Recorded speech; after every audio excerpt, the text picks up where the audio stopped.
Okay, I got this thing the other day thinking that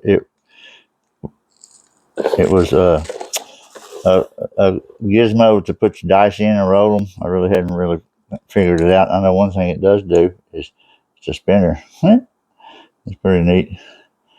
And it comes with these bullets that have some numbers and stuff on them. There's 6 of them. Yeah. Oh, I see. Push down.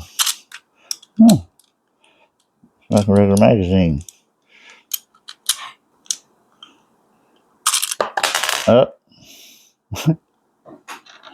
Anyway, I'm James, and that is the metal dice gun.